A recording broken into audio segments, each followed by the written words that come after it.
वृंदावन का एक ऐसा मंदिर जहाँ भगवान शिव गोपी के रूप में सदा विराजमान है, जिस मंदिर की नींव स्वयं राधा रानी और भगवान कृष्ण जी ने रखी। ऐसी मान्यता है कि भगवान शिव जी का यह मंदिर द्वापर युग से वृंदावन में स्थापित है।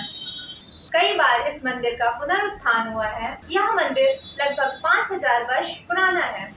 इस मंदिर से वृंदावन की शोभा और भी शोभायमान हो जाती है। भगवान श्री कृष्ण जी के साथ साथ भगवान शिव भी वृंदावन में विराजमान रहते हैं। भगवान शिव जी के इस मंदिर का नाम गोपेश्वर नाथ मंदिर रखा गया।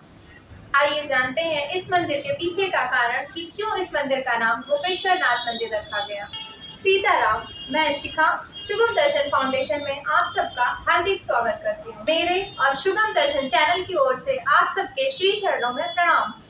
तो आज हम जानेंगे गोपेश्वर नाथ मंदिर और उसके महत्व के विषय में।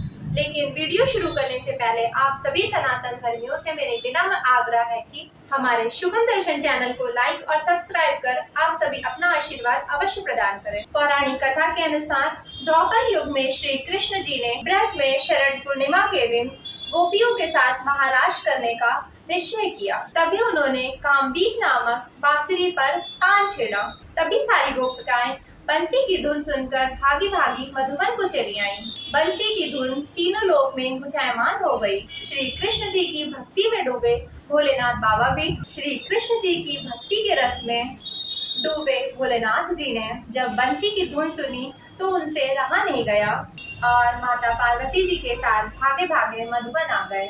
तभी द्वार पर खड़ी गोपियों ने महादेव जी को रोक लिया और कहा कि हे महादेव जी, इस महारास लीला में श्री कृष्ण जी के अलावा अन्य कोई भी पुरुष प्रवेश नहीं कर सकता है। तब भोलेनाथ जी बड़े निराश हो गए। भोलेनाथ जी ने फिर एक योजना बनाई कि क्यों न किसी गोपी का रूप धारण कर लिया जाए। फिर सोचा कैसे करूं। सोचते सोचते महादेव जी यमुना जी के तट पर पहुंच गए। उनकी उदासी को देखकर यमुना माता जी वहां प्रकट हो गईं और उनकी उदासी का कारण पूछा। महादेव जी ने माता यमुना जी को अपनी सारी व्यथा बताई।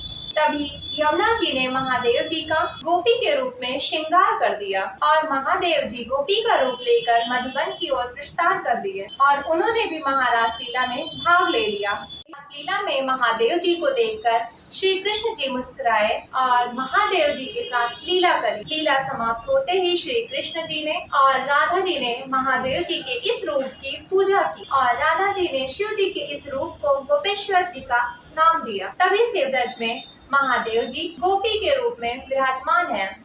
जो स्थान गोपेश्वर नाथ मंदिर के नाम से प्रसिद्ध है। गोपेश्वर नाथ मंदिर का कपाट प्रातः 5 बजे से रात्रि 9:30 बजे तक खुला रहता है।